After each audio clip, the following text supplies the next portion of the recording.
I want to fuck a steak. If I had a steak, I would fuck it. You don't like my cooking? You're drunk. Don't say that. The best scene of the movie. It was so intentionally funny, yeah. but it was such a like breakaway from all the seriousness that's happening. It's too good. Oh, God, should we introduce this podcast? Yes. Roll the intro.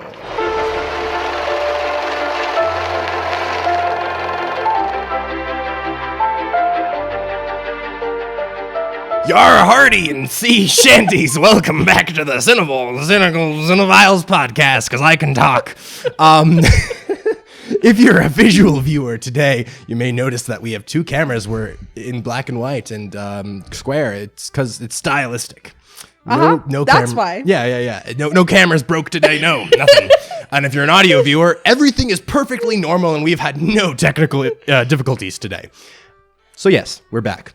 Dropping the voice, but the voice should clue you into what movie we're discussing today, which is Pirates of the Caribbean. Exactly, Johnny Depp's magnum opus. I don't know why I said signum opus. That's not the phrase. I don't know where I was going with that, but you know, I've had a morning. You weren't gonna tell him, but I'm gonna tell him right before the recording of this podcast, as Caleb was setting up. He's sitting over here. All of a sudden, his camera just hits the floor.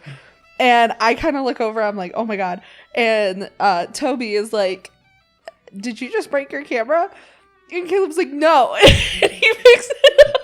And he's like, I think I just broke my camera. Yeah. It was time. But that's okay. The show must go on. The people need us. Yeah. We make it work. What would the people do if there was not a new episode? They would listen to somebody else, probably. Oh, the pain. All 2 episodes. Oh, betrayal. Okay. In all actuality, today we are watching The Lighthouse. By Robert Eggers. Directed by Robert Eggers. Not to be confused with Robert Pattinson, the star, next to Willem Dafoe, the other star. All 2 actors in the movie. Yes. I don't know who played the mermaid. There's technically 4 actors in the movie. Technically 5. I think there's 2 sailors with them at the beginning, right? And then so then that would mean the mermaid. And then the ghost of the guy. Oh, the yeah. Blonde guy. I forgot about that. Yeah. Yeah. They had them for So there's like 6 actors. Yeah. A really stunning cast. Stunning. I mean, honestly. Would you like to give a synopsis of The Lighthouse, or shall I? I will give a synopsis. That's chill. Yeah, no. So synopsis is... They're cool.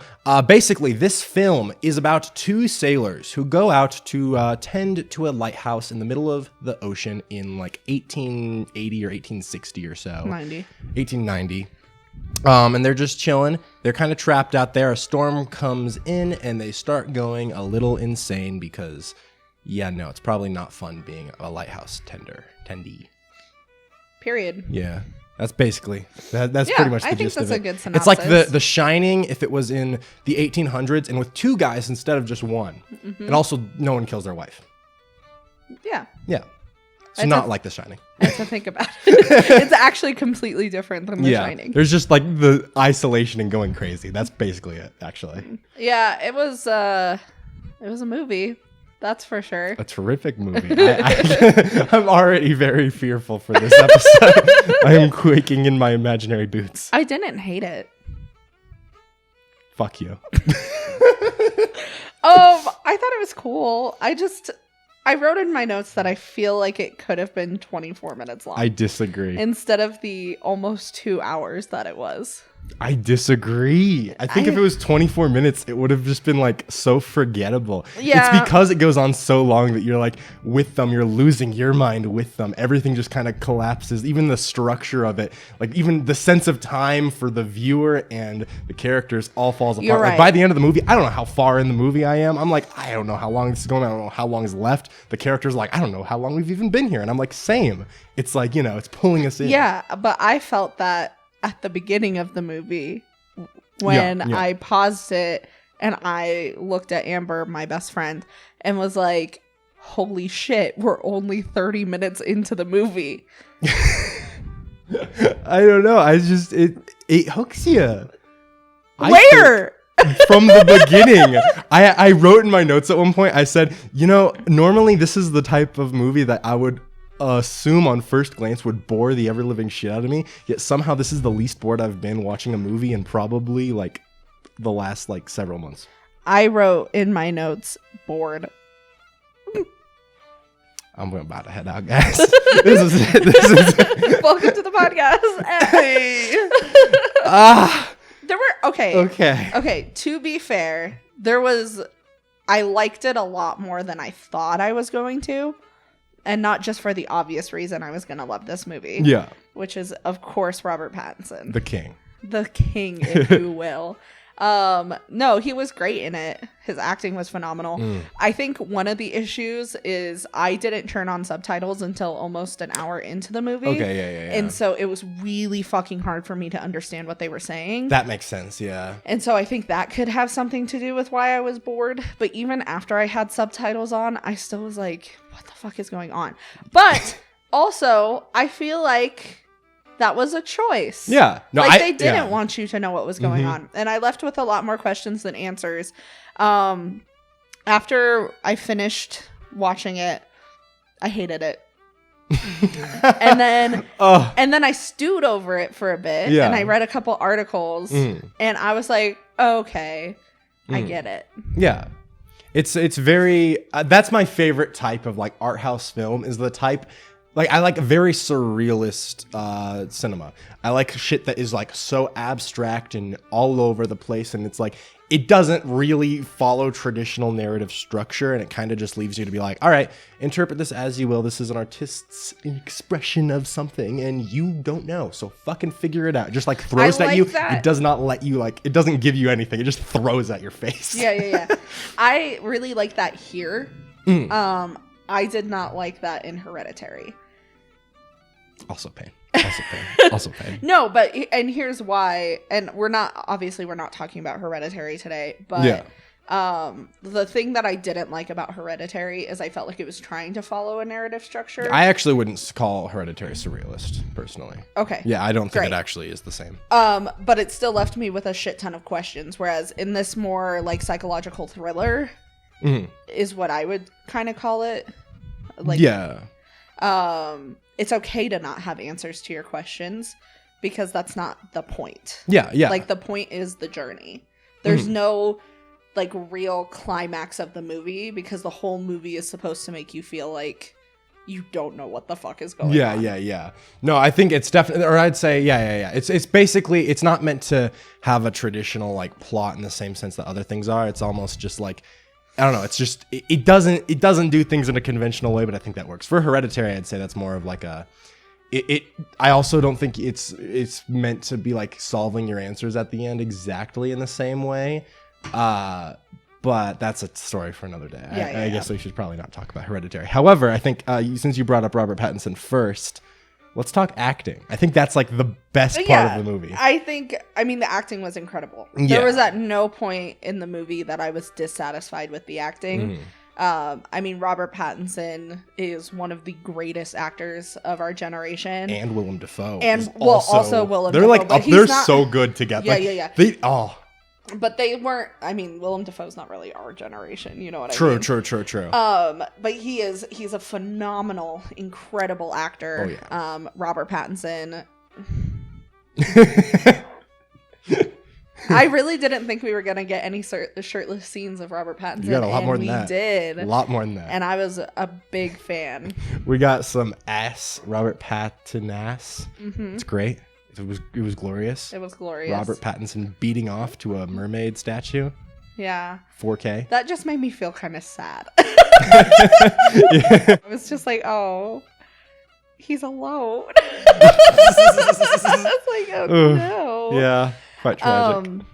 Yeah, I think it works out really well because since Robert Pattinson and Willem Dafoe are both such like spectacular actors, really like the best living actors, like some of the best living actors, they don't like outshine each other. They both shine so well in very different ways. They're not accomplishing the same thing. I like how the character's dynamic is kind of summed up at one point where, like, you know, Robert Pattinson is like I'm not much of a talker. And then Willem Dafoe responds by going on like a 5-minute. Like, Yeah. like he's just, every line that Willem Dafoe has is like a full like 2-minute monologue. Yeah. And then Robert Pattinson says like one line. Yeah. But like it works. Like you It can does. see their strengths in different ways. It does. And I also think it's an interesting dynamic that like they're kind of two sides of the same coin. And so like the fact that they're like opposing sides of like one personality is like a really cool element, and definitely worked because they're so phenomenal at acting. Absolutely. It was not a Florence Pugh Harry Styles situation. It was like,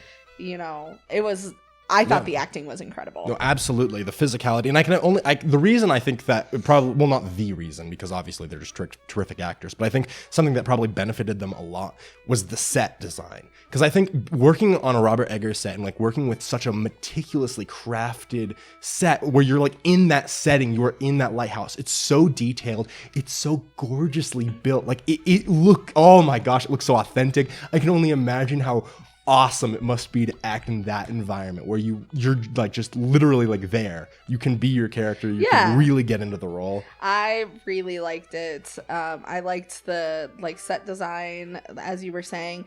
The other thing that I thought was terrific, I think it stole the show more than any cinematography, any costuming, any acting, was the sound design. The sound design for that movie was impeccable. It was like one of the big highlights for me. Oh, absolutely. I'd say for me, I did also really love the sound design. I'm more leaning towards cinematography as my favorite like technical aspect. Yeah. Just because it makes me nerd out. Although that does lead me into a point I wanted to make, which is the one downfall I realized upon watching this on streaming for the first time, which is the compression hurts the movie's look so much. Oh, does it? It hurt me. I never saw it in theaters, and so I wouldn't have a point of reference. Yeah, so it's basically, I have this issue with a lot of A24 movies because they're like built for the cinema. You watch them in theaters and you're like, this is gorgeous. These shots are so delicately crafted, and then you see it on streaming and compression just kind of fucks with it. So the coolest thing about the cinematography in The Lighthouse is the way that they use black and white to their advantage, and the way that the aspect ratio creates this sense of claustrophobia. Yeah. Because I felt that, but I didn't know what I was feeling. No, yeah. So it's because the thing is, and Robert Eggers has talked about this at pretty great length, where he's like, there's a lot of shots in the film that intentionally like have the outsides all really dark, and it's like there's only like a little like shining light in the middle. So it's like, even though the aspect ratio is square, the real aspect ratio is just whatever is in light and in frame, and it's like these very meticulously crafted like lighting. The shots are very meticulously crafted with a very certain lighting so that you can kind of encroach that space. But with the compression, at least on my TV, and it's of course going to vary TV to TV, which is the issue kind of, where it's just like, it like tried to artificially like lighten some of the dark spots, and then it didn't like really create that look of like it just messed with the look of it, I feel, which I also had an issue again with Hereditary. We're just gonna keep bringing that up today, I guess. But no, that's another issue with Hereditary on streaming. Do you think that that's also going to be an issue with Marcel the Shell with shoes on? I think so. I think Marcel's not going to do as well on stream. I wrote in my notes, same studio as Marcel the Shell with shoes on. I love that you actually knew that Marcel was an A24 movie. That's my most hyped. Well, I didn't actually get to see it in theaters. I didn't see it. I really wanted to, I but I never had haven't the seen it at all yet. Yeah, I haven't either, actually. But, we should watch Marcel. Okay, we'll watch Marcel. I have no idea what to expect because I thought A24 only did horror movies. Oh, and yeah. And so when I saw like the ad for Marcel the Shell with shoes on, I was like waiting for like someone to like come and step on this fucking shell. Just stab Marcel in the eye. Or like Marcel to like crawl out of someone's mouth. Like Marcel to lean Marcel's into some fucked up shit, man. Marcel to lean his head out of a car window. That's good. No, it's no, A24, I think they lean a lot towards horror just because like horror in general, as a genre, I think allows for a lot more artsy looks. Yeah, I agree. Yeah, like I think 100% surrealism agree. and horror go very well together. However, as a whole, they're like just more of an art house studio. So it's meant to just be like very artistic films that are getting across a very specific vision. And of course, not all A24 films are bangers. They also have some films that are called A24 films, but they actually just distributed it, didn't make it, which also gets iffy. But for the most part, I think for the last like 5 years, I will they've also been mostly say bangers. that I thought A24 was a director. Like I thought it was like his stage name, and he was like, He just really liked steak sauce. Big fan. And so I like legit though. So I was like very confused, and it wasn't until like I think right before I went to watch The Lighthouse, I was like, oh wait, because I thought the same director who brought us Hereditary also brought us MARCEL the Shellless Youth. That would have been some range. I mean, honestly, if I could see an Ari Aster directed MARCEL movie, ayo. Well, okay, because I knew it was Ari Aster. Yeah. A24. Okay, that's fair. I can understand where you got that. Especially because I think Hereditary and Midsommar were like the first two A24 movies you watched, right? And they're both by him, right? Yep. Yeah, because they're like the antithesis of... Okay, whatever. Yeah. So back to The Lighthouse. Yes. I also wrote in my notes, Robert Pattinson sailing ... kink ? Wait, what? 4 lines down, I wrote Robert Pattinson's mustache ... kink ? I was more into Willem Dafoe's schlong at one point, just kind of peeking out from behind a shadow. That was where I was asking about if it was a kink for just Willem Dafoe's dump truck. It's one of my favorite like tidbits about Willem Dafoe. Is that he has a huge dick? That he has just a massive penis. That they have to get prosthetics to make it smaller. Didn't he have a body double in Antichrist? Yep. Which the director thought his penis was too distracting. I mean, it's true. Every time I see I think he's been in 2 Robert Eggers films, The Lighthouse and The Northman. I'm pretty sure his dick appears slightly in both of them. Oh, so respect. Yeah. Period. I love seeing it. It makes everything better, I think. Also, you just get to see him in his like big like white underwear that's like all like fluffy and punchy. I like it. No, it was good. I thought it was cool. It hit different. Kink? Like kink. So I wrote after Bad Luck to Kill a Gall, which is the monologue that Willem Dafoe does. One of the monologues. Not the monologue, but one of them. That's when I wrote that I was starting to get bored. That hurts me. Yeah. A little bit. But one thing that I do think is interesting is I wrote cracking after second dinner. Because the second night that they show us is when they start to argue. Yeah. And one thing that I think is interesting, one thing that I thought was done effectively was that towards the end of the movie, you get kind of a plot twist where you're like, how long have they actually been on the lighthouse? Because they go out to wait. And then they come back in and Willem Dafoe's like, hey, we need to start conserving our rations. And Robert Pattinson's like, like, calm the fuck down. So, bro, it's been like an hour. Like, he's like, don't worry about it. They'll come get us like fucking tomorrow. And Willem Dafoe's like, they were supposed to come get us like a month ago. And I was like, holy shit, because I started feeling crazy with Robert Pattinson. And so but looking back at my notes when I said that they're already cracking by the second night, we as an audience have no idea that that was their second night. Or if that was like how long they had been in by the time they started arguing. I'm very glad that that's literally my favorite scene. I just, the shock where he's like, it's been weeks, laddie. And you're like, what the fuck? That like, actually, it hit. It is. I think it's really funny too because I feel like through most of it you're like, okay, so are they going crazy or is Willem Dafoe just gaslighting the shit out of him?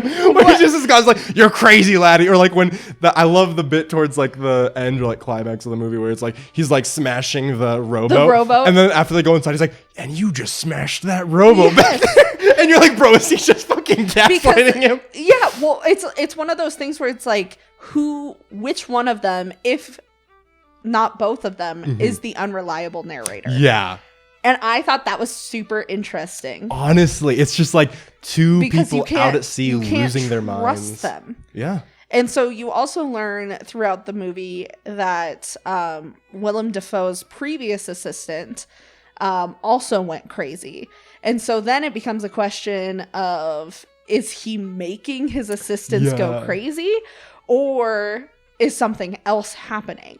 And I thought that was super interesting because I think, you know, at the very climax of the movie, Willem Dafoe's character is dead.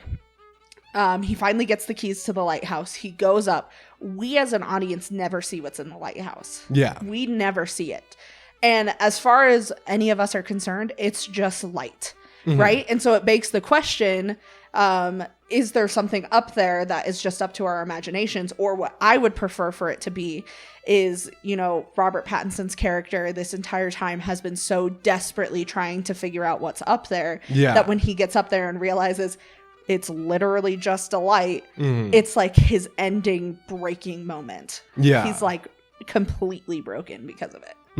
I think it's definitely very up to interpretation. We can probably talk a lot more on the ending in total later because there's a lot to dissect there. Yeah. I do love I like how it's left up to interpretation, so you can kind of like be like, is it all metaphorical? Is this actually like literally he's just seeing the light? Like there's so many different ways to take it, and it's very fascinating. Yeah, no, 100%. I think with that unreliable narrator point you were kind of making earlier, I think one of my favorite parts about their kind of dynamic and how they're both losing their minds is just like the setting of this island almost serving as like what is it, like Schrodinger's Catbox, where it's like when they're cut off from like reality, these two, even though it's like they go in as two distinct characters, but once you're in a setting, there's a storm and you're cut off from reality to the rest of the world. It could be two people in there, it could be one person in there, there could be four people in there. It doesn't matter because it's completely isolated. You don't know what's in the Catbox. One of them could have killed another, and it's just one person. You have no idea, and I feel like that's almost like what we're seeing in the movie, where it's like we're seeing this confused Catbox that doesn't know the truth of the situation because the world doesn't know the truth. These two people were lost at sea for an unknown amount of time, and at this point their two identities, are they one person, are they two people, are they merging? I mean, I do think that it was kind of an obvious choice of showing the duality between the two characters to have them both be named Thomas. Yep. And you're like, great, so is it actually one character? Is it just to allude to something? I don't know. I thought that was really cool. The other thing, and this was the other like massive point that I wanted to talk about, specifically having to do with things that I maybe didn't like so much about the movie. Is it gave me a lot of Lord of the Flies vibes, and I fucking hate Lord of the Flies. Yes, and my main issue with Lord of the Flies is it is presented as a narrative of what happens when people are in isolation. But when you look at it in the lens of like, here's rich white fucking privileged ass men, or boys, I guess in the case of the Lord of the Flies, like who have never had to like kind of, I don't want to say not had to struggle for anything, because we learned that Robert Pattinson's character has definitely struggled, and so has Willem Dafoe's character. But it's kind of like a commentary on the like toxic masculinity and like what men do when they feel like they're being threatened. In terms of like, am I making any sense right now? Sort of. Yeah. Have you ever read Lord of the Flies? I have. Okay. Not for a long time. I can kind of see your point in relation to the Lord of the Flies. Yes. With the Lighthouse, I'm not sure we could even call them really like rich people at all. I don't think it has to do with them being like rich white people, but I think that I stray away from that. The socioeconomic and racial classes that I labeled them as being in. Think of it more in terms of masculinity. And because there's a lot of homoeroticism in the movie, and usually when there's homoeroticism, it is immediately followed by violence. And so I think that it does have something to say about toxic masculinity and like them struggling for power. And I think that that's one of the things that I didn't like about Lord of the Flies, is because we're not looking at like what happens when two people get stuck on a lighthouse. We're looking at what happens when two people who are insecure about their standing in the world do when they get into a lighthouse. Do you get what I'm saying? I get what you're saying. I think it's really trying to take a look at the sailor, or like, people living out on the sea, like fishermen, whatever the fuck you'd label them as. Especially in that time frame of like the 1890s when like men were expected to be super strong, not allowed to show emotion, not allowed. So like these characters are going through like really real big feelings. Yeah. And they don't know how to effectively communicate how they're feeling. And so instead they're literally going crazy. No, yeah. And I think it works very well as a character study from that point of view, because I do think masculinity is a big part of it. I think it's kind of just like focusing on like the different, it's like, I mean, you can either see it as like, one of them's more like driven by their ego, one of them more driven by their id. I know there's a lot of speculation on that, but I think you can also, what? The ego and the id, like Willem Dafoe's like, what's an id? Okay, so psychology stuff.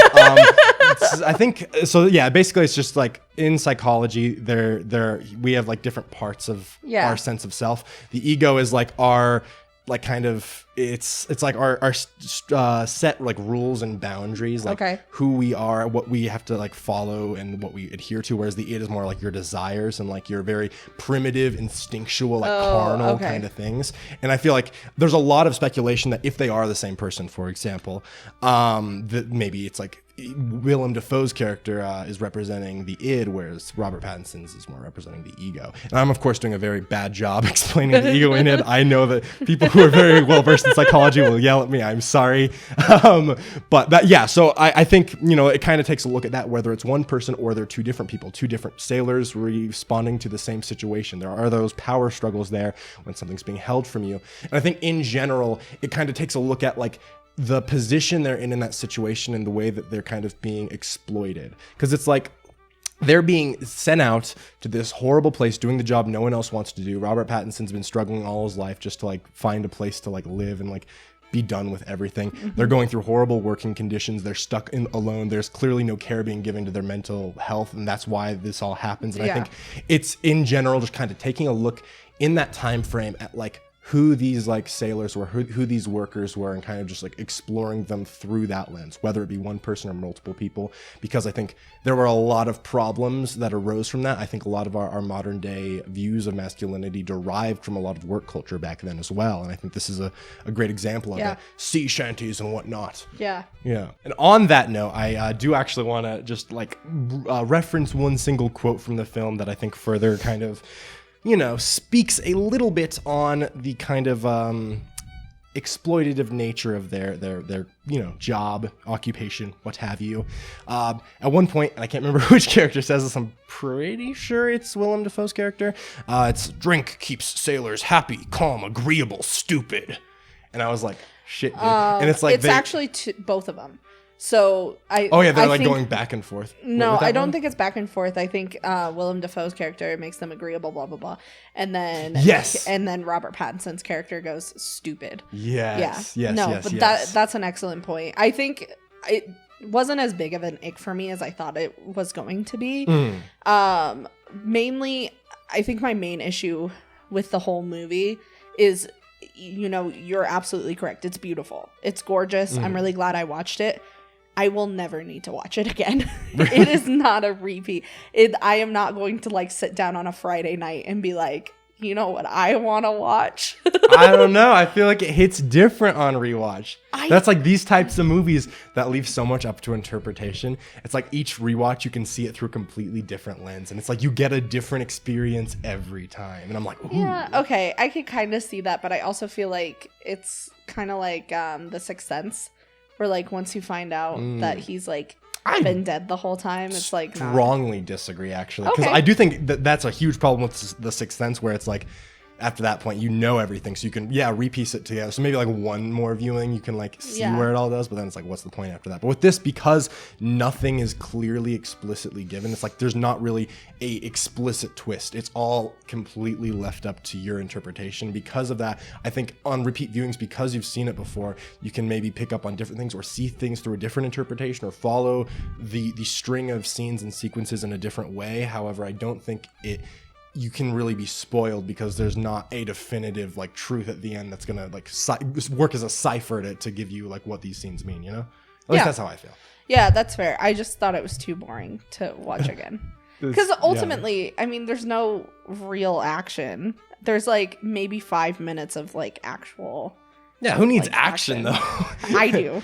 Bruh, you get to see two S-class actors just fucking true up the scenery. You get to see these gorgeous shots. You get to see just like pure like capturing of such a style and aesthetic. It's not for me.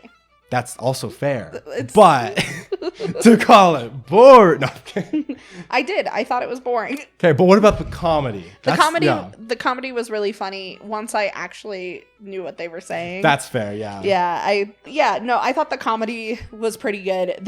My favorite scene in the whole movie is a comedic scene.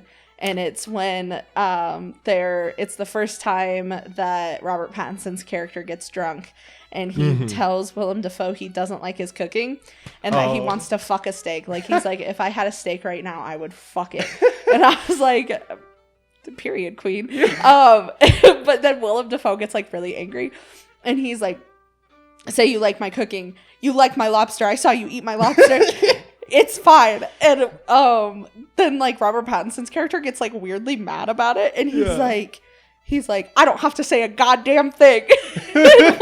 And Willem Dafoe's character proceeds to go on a almost 5-minute monologue about how he's cursing him and how Triton is going to come up from the depths of the sea to like rip him apart limb by limb, and then there will become a point in time where no one alive, dead, God, devil will know his name because he will just belong to the sea. And it's so fucking funny because then at the end of that monologue, Robert Pattinson's character goes, oh God, I have it written. I have the line as well. Yeah. He goes, all right, have it your way. I like your cooking. It's so like that is the best. I agree. That is literally that monologue, because the monologue's already so good. Like even just out of context, just watching the clip of just Willem Dafoe, like one take going for 5 full minutes, like the king he is. But in context with it just being because he wanted Robert Pattinson to like his cooking. he's like pleading too. He's like, oh yeah, you're fond of me lobster, ain't you? He's like so sad. He's so upset. I was like, you're drunk. You're drunk. You wouldn't say this. You're drunk. And then Robert Pattinson, I was just like, homie, just tell him you like his cooking. He was just so firm. I was like, sometimes as friends, we have to lie to each other.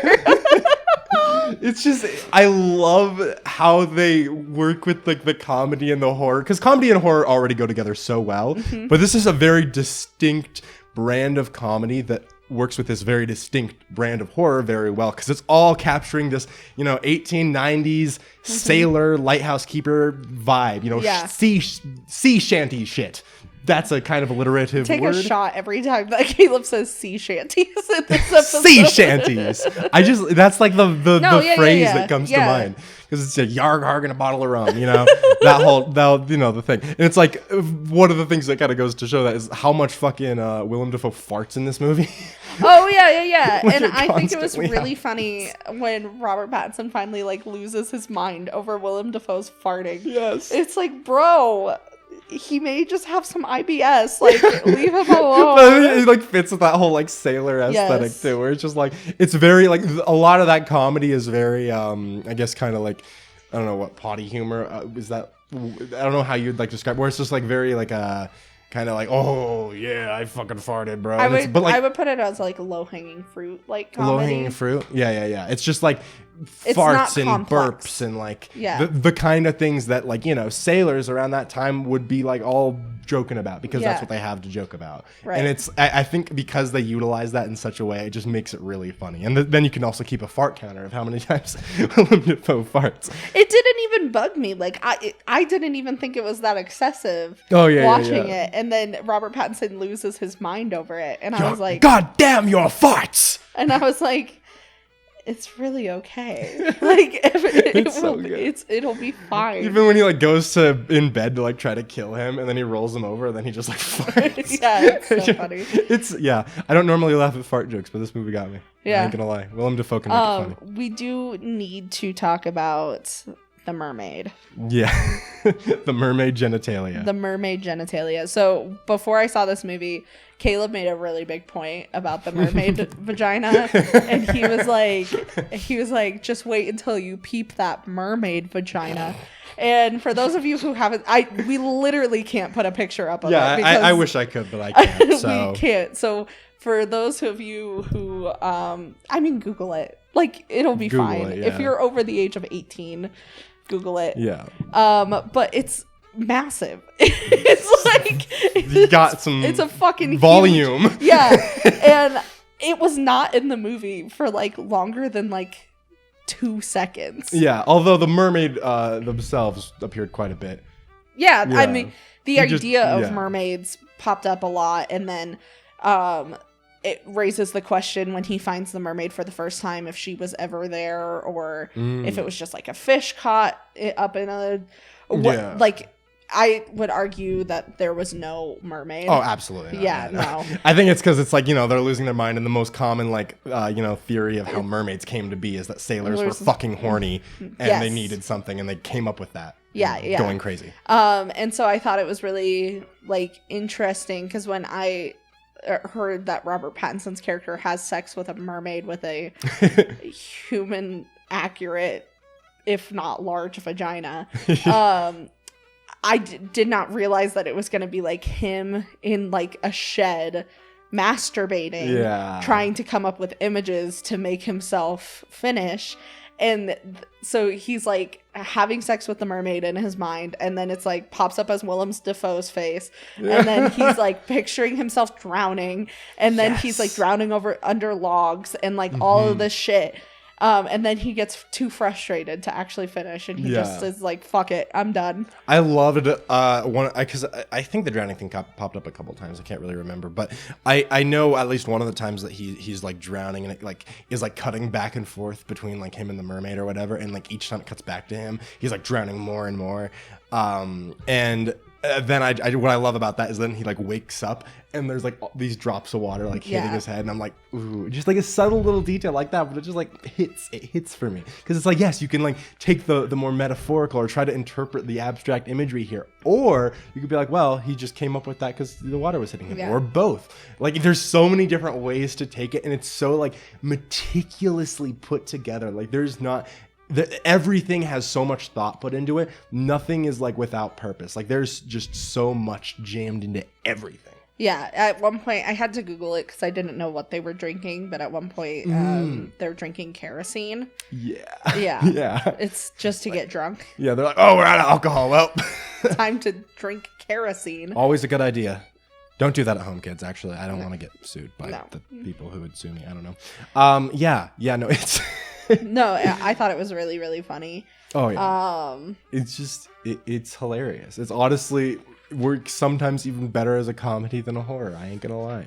Like, the comedy can kind of really get me.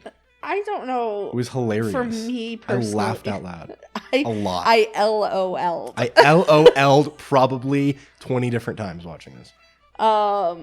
One thing that we really need to talk about, and I think we're going to talk about for like a hot second, is the ending. Yep. Ending stuff. Why was he covered in blood? So, for those of you who don't know, right? At the climax of the movie, at the end of the movie, Willem Dafoe's character, who has previously been buried alive after barking like a dog and climbing into a hole and then being buried alive, runs back in with an axe and hacks Robert Pattinson in the arm. Yeah. Robert Pattinson then, I think, like, hits him or something, dismantles his hold on the axe, grabs the axe, and slashes Willem Dafoe right in the head, effectively killing him permanently this time, because he like died and came back like 4 times in the movie. And so you see him like that. He's not covered in blood. There's no real injuries to his face, whatever. The next scene, when he's climbing up the stairs and he's like crawling up the stairs, his face is fucking covered in blood. Where did that come from? I don't think it really came from anywhere necessarily, right? I mean, it could have. I don't know. I just kind of took it as like abstract imagery of like kind of. I think that's what a lot of it is. Like, there's not as much of a direct purpose. I mean, Willem Dafoe like changes completely like who he is as a character. Like, he flashes between like that younger other sailor at one point and as a mermaid at one point. I think the blood isn't necessarily like an actual. I think it's more like a Macbeth. I can't wash the blood off my hands. Yeah. I think it's like at that point I think it's almost symbolizing that like this time that side of himself. If we're operating under the theory that he and Willem Dafoe's character are two sides of the same person, he's finally killed that side of himself after battling with it for so long, and it's like that blood bathing is like kind of showing like how the shit that he's like had to come through to get here and how he's the one who's left. Now, again, I think it's very up for interpretation. Okay. I think it's intentionally super, super vague. So there's a lot of different ways you could take it. I just would like to know if he like sat there and like just war paint style. I mean, he might have just been like, hey, yo, let me just open up your innards and just go face first. I mean, one of the images that I thoroughly enjoyed, and I got from the very beginning, it like hit me over the head with symbolism, was him climbing the staircase and then falling down as he's quite literally spiraling into madness. So I enjoyed that. Yeah, it hit me over the head. It didn't go over Good shit. We love to see it. Very upfront with the symbolism. Yes, but I really like that. Also in research about the story, there was a couple articles about him being symbolism for Prometheus. Yeah. And I thoroughly enjoy that interpretation. Do you know the story of Prometheus? Not really at all. I've seen a little bit about some people's interpretation, but I haven't read too deeply because I don't know a whole lot about Greek mythology. So, essentially Prometheus, and I may get some of this wrong, so if I get it wrong, no, I didn't. You're wrong. Fuck you. So essentially Prometheus created man. And in creating man, he wanted to give them infinite wisdom and intelligence. And Zeus said no because he was feeling threatened.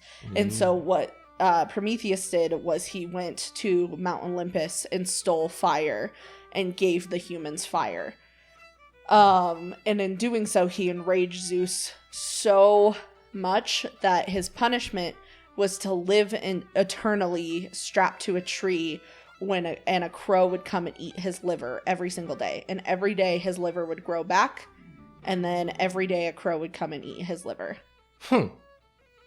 Interesting. Okay. And so a lot of people are calling this movie like an interpretation of Prometheus because he reaches the top. Yeah. After all of the struggle, he finally gets to the great answer, whether that's like a symbolism for divinity and eternal knowledge, or whether it's literally he found out it was just a light. But then at the end, the imagery is of seagulls eating his innards. Yeah. Honestly, I think that makes a lot of sense. I think at the very least, there had to be a huge amount of inspiration drawn from that. Yeah.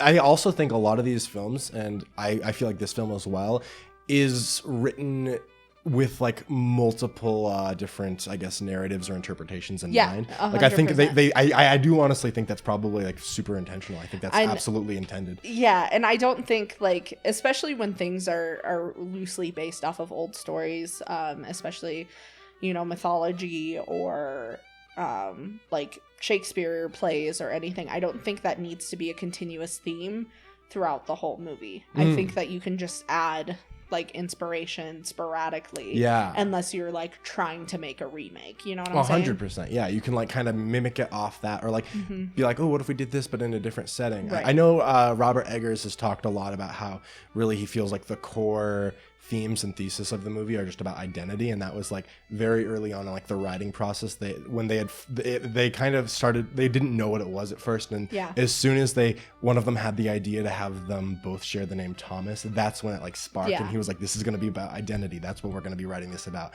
and then he like expands it all to there. So it's like, it's really interesting. I love reading like some of the things that like directors and like writers say. And one of the things that Robert Pattinson said about it in an interview was that he didn't want to write, or he he didn't write it. He didn't want to star in a movie about a paranormal lighthouse. He wanted to star in a movie about a fucking crazy person. Yeah. And I mean, he plays it well. He did such a good job. I love him so much. I feel like you could, at this point, post Twilight, you can point out a good movie by seeing if Robert Pattinson's in it. Any movie past Breaking Dawn Part 2 that Robert Pattinson is in, I will know it's a good movie just going in, because after he was out of Twilight and he was done with all those contracts, he's like, okay, I'm going to make the best fucking movies of my life. I'm doing art house shit, the most cinema you've ever seen. I'm going to find the best directors. I'm going to let them like pitch it to me. I'm only going to do stuff if it is genius.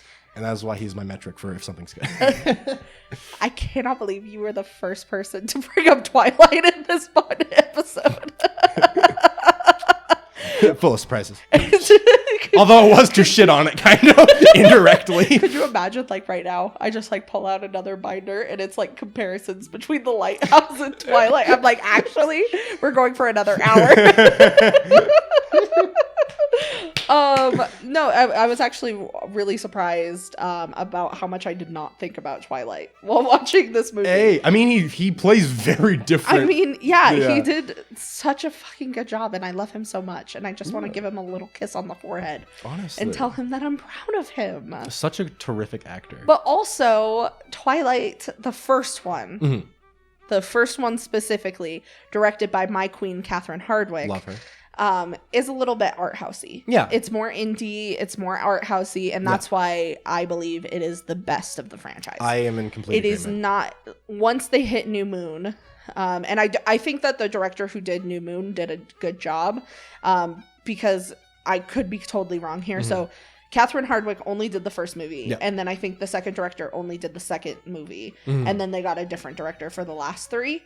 Yeah. Once it hits Eclipse, it goes full blockbuster, and it drove me wild because the first one's so beautiful. No, yeah, I think the first Twilight is honestly surprisingly like very visually not garbage like you'd think it would be. Like it has a lot of, you know, like I think the set design's very good. There's a lot of choices with the camera work that I find interesting. It feels very intimate at points, and yeah, like you said, it's like indie. It doesn't feel like they're giving you a CGI fest. Breaking Dawn. Specifically part 2. Yeah, part 2 is, I think honestly the Breaking Dawn Twilight movies are among the ugliest movies I've seen in my life. Like if I could, for me personally, it's Eclipse. I think I don't really remember New Moon's the second one, right? Yeah, I don't really remember that visual style like either way. I don't remember it being bad, but I don't remember it being good. I just remember it being New Moon, one thing that I think is really, this is not the Twilight podcast, but like one thing that I think is really interesting about New Moon specifically is that it was the antithesis of Twilight. So since Edward leaves, they decided to go with a more warm color palette. That's they brought in a fair. lot more brown tones, a lot more reds, to highlight the differences between Edward and Jacob. I mean, I do like that actually. I do think I feel like at one point I did read an interview from like the director, I think, of the second one, and I was like, okay, there was some thought put into it. Yeah. We got a little. I think it was from the interview I read to you from Ashley Green's podcast, because Ashley Green, the actress who plays Alice, has a podcast talking about Twilight, which honestly, queen shit. Imagine, 10 years. I don't know how long the last Twilight movie came out, but 10 years later being like, now we're going to talk about this. Respect. Milking it for all it's worth. Honestly, queen shit. It's for sure. Anyways, I think that probably was the The Lighthouse. Yes, The Lighthouse, the movie we are talking about. So what's your interpretation, you personally, of how it ended? The interpretation I like to kind of that I find myself most drawn to, although I do kind of flirt around with other ones, you know how it be. I kind of mentioned it earlier, but it's like that idea that they are like the same person. That is absolutely like a big implication. It very well, I can 100% see a lot of interpretations where they're not even slightly. Not at all the same person. At many different points. I think one of my favorite parts is when Willem Dafoe is straight up, again, on his gaslighting shit, maybe or maybe not. He just looks at him, he's like, maybe this whole lighthouse isn't even real. You're in Canada dying right now. Yeah. And it's like, shit, dude. So, I mean, maybe, I don't know if it's necessarily he's in Canada dying exactly like that, but I do feel in a lot of ways that the lighthouse may not even be literal. Like they may not have ever actually been in this lighthouse, and it's all like the lighthouse. Maybe they died on their way to the lighthouse, and the lighthouse is their purgatory. I mean, I think it could be something like that as well. I think it's like maybe he's like finding himself. I think a lot of it, I honestly think if I were to be like my exact interpretation, I would say the relevance of what he's actually doing doesn't matter. That's why I also say maybe he's in Canada, maybe he is, I don't care. Because I'm like, I think he's somewhere else. It doesn't matter. Is he alive? Is he dead? I don't know. But I think that this lighthouse is more of a kind of construct showcasing the shit he's going through, the struggle he's dealing with between his desires and his kind of constructed personality, the social norms he's adhering to, the struggle between like sense of self and all this. And it's like that battle he has with the two sides of himself. I don't even know if necessarily I would say that it's exactly the ego and the id. I mostly use those words specifically because that's what a lot of people like. That's how a lot of people phrase his two sides in discussion of this kind of interpretation. I do think the ego and id are very interesting concepts, but I think really it's just like the two sides of himself, and you can like kind of, you know, still divide them. They do fit pretty closely to the ego and id, so I can see why people say that, but I really do think it's just like a visualization of the two sides of himself at war, and him like kind of going through some shit, dealing with his own issues. He's, I think, hiding a lot from himself. I think him revealing his identity at some point in the movie is like a big step for himself. I think he's, if we're assuming that they're both himself, then he's literally lying to himself. He is quite literally lying to himself. So it's like, I think there's a lot to kind of pick up on with very random scenes throughout, if we are operating under the interpretation that it is one person. And I'd say that is one of my big interpretations. However, as I also said, the Catbox thing is another way I really like to take it. Yeah. If I were to say like my second favorite interpretation would be that one, where they did go to that place, but because that lighthouse was lost to the world, their two characters, their two identities just basically became one, because it doesn't matter. The relevance to the rest of the world is gone. They're cut off and they live in a different reality. Because if you cut something off from reality, then anything can be true in that pocket dimension you basically created. I'm a big fan of the When They Cry novels. If anyone, you know, Is that another fucking anime reference? Kind of. I mean, yeah, it is Japanese. It's probably my second favorite series of all time.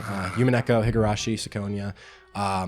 Love them. A lot of people, I adore them. I think they're probably some of the most well-written things ever created. Is that one of the ones that you're trying to make me read? No, because it's technically a visual novel, and I don't know how I would get you to do that. That's also very long. Like, just one of them is gonna average about like 180 hours. Oh my god. So they're very long. Anyway, but the reason I bring that up is just because one of the main like ongoing things with each of those is that it's like their Catbox mysteries, where every novel is in like an isolated location, whether it be a village that ends up getting blown up. And all the people there could do anything. You can tell infinite stories in that village because it gets blown up and they all die. So like no matter what, no one knows the truth of what happened there. Anything could happen there. And the next one, it's like an island that everyone dies on. This whole family gets murdered on this island.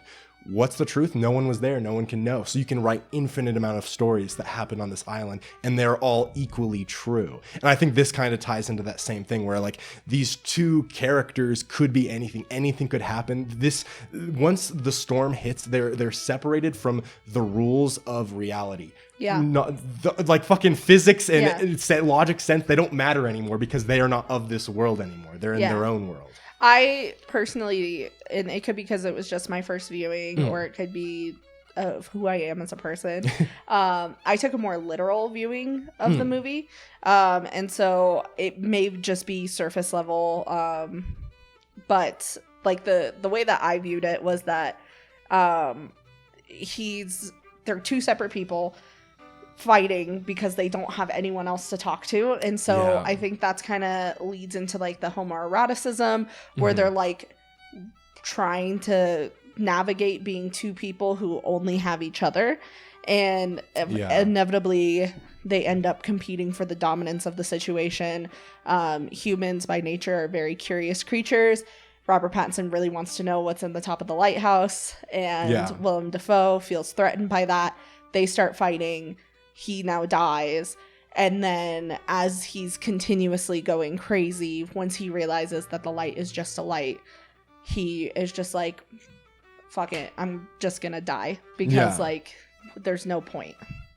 I do like, I kind of agree with, I should say, I enjoy the idea of the kind of battle for dominance over the light, and I do think that very much shines through. I'd say it's like, as you were saying, it's like humans are very curious creatures. I think because it's like if you're told you can't have something or you can't see something, that's going to make you want it more. Like, I don't think it's going to drive you crazy. Exactly. Like, just because that line was set and he couldn't have done it, that became like a target of focus for him. Yes. Like, he's like, I need to know what's in there because he had nothing else to cling on to. That was like almost like his way to ground himself. Is he's like, I got to get to the light. I either got to get out of here or to the light. I think that Willem Dafoe's character, I think that he was crazy, and I think he started off the movie being crazy, and I think that it was almost like the most dangerous game for him, where it's him, he gets off, I use that term very loosely, but he gets off on the idea of psychologically manipulating people. There was that scene where he talks about his last assistant and how his last assistant went crazy, and I think that there's a quote that Robert Pattinson's character makes where he's like, is this what you do to people? Do you make them go crazy? And I think that more ties into what I think happened, is that Willem Dafoe's character gets his kicks and giggles from psychologically manipulating people, and it just so happens that this time it turned on him. Yeah. Honestly, I think, if we're following a literal interpretation, I agree that makes sense to me. I think especially with like the light just being a light at the end as well, I think that fits in very well, like thematically with that. Because I think that, when you see, obviously we've said it multiple times, like we never see what the light is, but you see Robert Pattinson's reaction to the light, and it starts with just him laughing, and then it turns into him screaming. And I think that's kind of plays into the same thing where he sees it and it's like nothing. He had all this anxiety, he had all these big feelings about it, he finally gets to see it and it's nothing. Like, he laughed and then he lost his mind completely. Yeah. And I mean, and I don't want to go too far into the confusingness of this interpretation, because that would probably take forever to really like delve into every possibility. But if we're operating under the interpretation that this is all like in his head, like everything here isn't real, then I think if he is like at war with some side of himself, he feels like a part of himself is keeping him away from like something he truly desires or wants, and it's like he's just trying to achieve something that he feels he's holding himself back from. And then finally, when he takes care of that part of himself and he is like, I can finally have this, and then he finds that like nothing's there. He wasn't actually, there was nothing there. Yeah. I do think it does get very theoretical in that sense, and I think that's a benefit to it, but it is also difficult to discuss in like a short amount of time, because you could probably talk endlessly. I feel like we could talk about this movie for like a long fucking time. How long have we been doing this podcast for? Two days? 2 weeks? 3 months? We need Has it to been take a year? break. Oh god. All right. We're gonna take a break and then we'll be right back.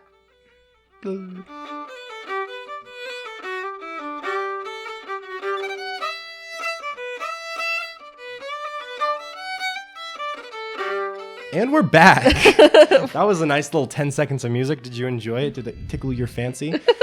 Oi, mateys. All right, we're going over quotes of the movie in a moment. However, before then, I did want to mention just a random news story I saw recently, since there's not really any scandals. No, I tried so hard to look up scandals for this movie. The director has only produced 3 movies. The biggest scandal that he has is like no one liked his newest movie.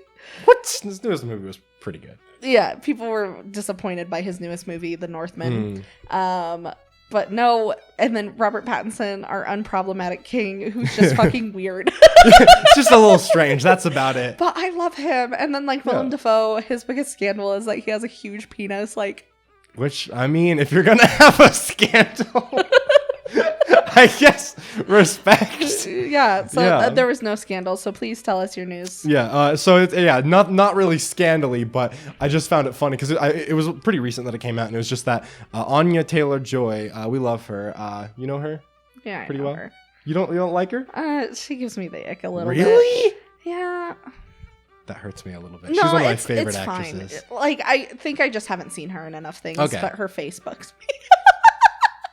But in I don't like stand a good by way. that for the record. No, like I'm sure it's just me. Like I'm sure it's like if I saw her in something, it would be fine. I think she is gorgeous. Yeah, I mean she is very pretty. No, yeah. She also just kind of looks like a sickly Victorian woman. I mean, fair, which is probably why Robert Eggers likes casting her in so much. Because it is funny because she's in The Northman and she was in his first movie, The Witch. I thought it was The Witch. It's technically both. Okay. It's spelled VV, but most sites just put it as The Witch, but really it's The Witch. The Witch. Just Okay. Witch. The Witch. Yeah, but she's like the star of that one. And it's funny because people are like, oh man, why wasn't she in the Lighthouse? And it turns out that she really wanted to be. And she was like, please let me be the mermaid. Let me be the mermaid. And he's just like, no. Like she's like, hey, yo, wait, it's fucking Robert Pattinson. I mean, same, honestly. I wanted to be the mermaid. But I just found that really funny because it's just like, he was just like, no, you can't be. He's like, no, that wouldn't fit. You can't do it. Is it because she's too recognizable? I think so. And I think he also didn't want to like make her feel like uncomfortable since it was going to be like a very like overly exploitative thing, or not exploitative, but like it was going to put her in like a light that he didn't like think that she would like feel as comfortable So in. he just put some other woman in it? Yeah. Someone who's I think more like does that normally. Oh, okay. You know, I someone thought he who's, was like, no, my precious angel, not you. No, This other bitch, though. No, I think he was probably someone who's like more experienced in like kind of doing those scenes and stuff. And Okay. he was like, I don't know if you should just appear in this. I don't know. I don't know if he didn't. I don't really recall if it mentioned in the articles much of his reasoning outside of that. But I did just find that interesting that we almost had Anya Taylor-Joy in the movie. No, I think So that close. makes sense, though. Specifically with how like famous and popular she is, I think it would have been distracting. Yeah, no, 100%. I agree. I think it works best that the only two actual like recognizable people are Willem Dafoe and Robert Pattinson, because then it's like, even though technically there's like 4 other actors, I don't know who the fuck any of them are. They don't matter because there's really 2 characters. Right. If only 1 character. Ooh, spooky. But that leads us into our discussion now, at last, about quote Quote of the movie, our favorite segment. As we're getting into quote of the movie, I want to point out a quote that my best friend Amber said. My second best friend to Caleb. But as we were watching, she looked at me and she went, Gaslight, Gatekeep, Lighthouse. I fucking love that. So Truly iconic. truly iconic. What's the first quote that you have written down? That is a terrific question. What is the first quote? Oh, I love Willem Dafoe at one point where he's just, because he's constantly trolling Robert Pattinson throughout the beginning of the movie. And at one point he's just like, only Joshin, lad. Yeah, I did love the use of the term Joshin. I'm a big fan of that term. I love that word. Only Joshin, lad. I wrote down, I don't want to be stranded here with no damn lunatic. I think that's a really good one. That is pretty good. Yeah. I mean, it sums it up Yeah. pretty well, honestly. I think also just as the 2 kind of meme quotes that we could also put up for up at, what would it be, for nomination, I guess. Nominate these quotes is just of course, as we've talked about, you're fond of me lobster, ain't ya? And also, all right, have it your way. I like your cooking. Yeah, I have that one written down. I also had, if I had a steak, I would fuck it. Yeah. Just like the kind of comedic ones, but I also feel like they honestly, I would be fine picking one of them potentially. Let's see. I love the part where he's like talking to Willem Dafoe and he's like, yeah, no, I trust you. And then he's like, no, I don't trust you at all. This was part of a longer monologue from Robert Pattinson, but I wrote down, it's all horse shit. Your leg, your sea shanties. Hey! I think it's sea stories. Aw. But yeah. Oh, I was hoping for an actual sea shanty reference to justify how much I've used that phrase. Why'd you spill your beans? That's another one that I feel like kind of a bigger thematic one. Mm-hmm. I have, you think you're so high and mighty just because you're a damned lighthouse keeper. Oh, yeah. Honestly. Another one, which I think we've also mentioned, actually right before the break, I'm pretty sure I almost quoted this pretty much. Just, how long have we been on this rock? 5 weeks? 2 days? Mm-hmm. You know? And that's all I have written. I think, do I have one more? Oh, I have two more actually from the same scene. One which I have also already mentioned, which is another comedic one where it's just, God damn your farts! I just love that one. But also in that same scene, I love when he's like, Willem Dafoe's about to go on another monologue, and he's just like, no, shut the fuck up. He's like, you sound like a goddamn parody. And I was like, bro, too good. Too fucking good. So what's your nomination? Okay, that it's tricky. I kind of want to do one of the funny ones just because I feel like, honestly, I really like You're Fond of Me Lobster, ain't ya? I also like All Right, Have It Your Way, I Like Your Cooking. My nomination is I Don't Want to Be Stranded Here with No Damn Lunatic. I feel like that kind of sums up all the themes. It does sum it up. It's kind of funny. It's funnier in context. Yeah. What do you think? I'll go with it. Let's do it. I don't want to be stranded here with no damn lunatic. Yes, it's Willem Dafoe's character says that line. Yeah. And I ain't wanting to be stranded here with some damn lunatic. So what do you rate this movie out of 10? Oh, I'm rating this thing as a... honestly... I'm like between 9 and 9.5, honestly. I think 9.5. You're not going for full 10? No, I give out 10s very sparingly. It's so difficult for me to give something a 10. Even a 9.5 is a little hard. No, devil. I give it... See, this is hard because now I'm thinking about it in reference to movies we've already done. All two of them. Yeah. Where I put Don't Worry, Darling at a 6. I wish I would have dropped that shit down real low. Yeah. Yeah. Now I have to go above 6. Just about to give it like a 1. I think I'm gonna give it an 8. All right, we'll take it. I'll give it an 8 because I think it led to a really interesting discussion. And even though I don't think I would want to watch it again, I think it is for sure worth a watch. And you should definitely go into it with an open mind and an open heart and energy drinks so you don't fall asleep. Last part kind of hurt, but I'll take the rest of that. I got her to give an A24 movie an 8 out of 10. I think this is a success, especially since she did not. You know what's a 10 out of 10? Yeah. Marcel the Shell Issue. I'm sure. I am very much wanting to watch it. That is a desire I really have. Okay. If I can watch Marcel at some point in this year, that's the dream. But right. Yeah, so I think that averages out. If it's an 8 and a 9.5, that goes to a 8.5, 8.75 is the final score for The Lighthouse. Cynical Cinephiles. Final score, yada, yada, yada. Woo! That's a big... I think that's the highest score we've had. Yeah. I think so. Yeah, because last time it was a 7.75. So yes. We're one up. Let's take it. Hell yeah. Period. That's the good shit. So what are we doing next week, Caitlin? I believe it's your pick, and I believe it's the final Halloween-themed pick. It's the last one for October. So what's it going to be? I'm already worried. This is... Darling, I'm a little worried. We're watching Hocus Pocus. That's something. I honestly, I can't say too much because I know so little about... I never watched it. I watch it every year. Really? Is it good? Is it... no, it's not. Okay.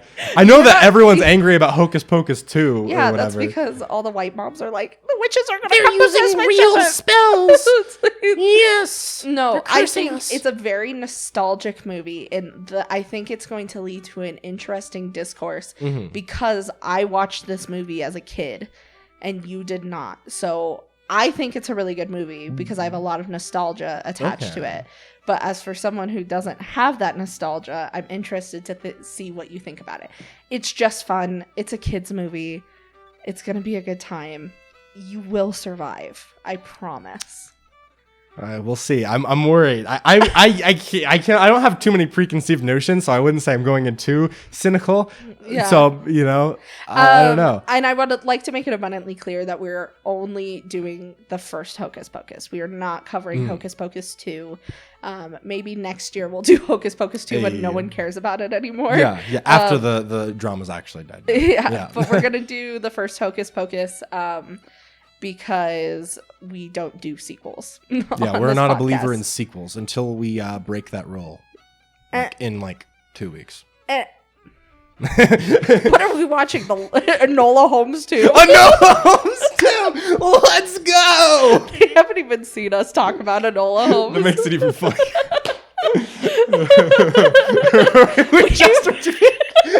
We are only Enola Holmes 2. We're an Enola Holmes 2 fan account. Oh, that's so fucking funny. I look forward somewhat to next week. It'll be interesting. And I hope you guys are excited too. We'll see what the camera situation is next week. Hopefully we don't have to do another square ratio black and white. Be a little off for Hocus Pocus. I don't know if it fit quite as well. So, we're poor. Well, yes, but thank you all for watching. If you're watching on the YouTube, then, please comment if you're here. Comment anything. What's your thought on The Lighthouse? Do you want to watch The Lighthouse after listening to this?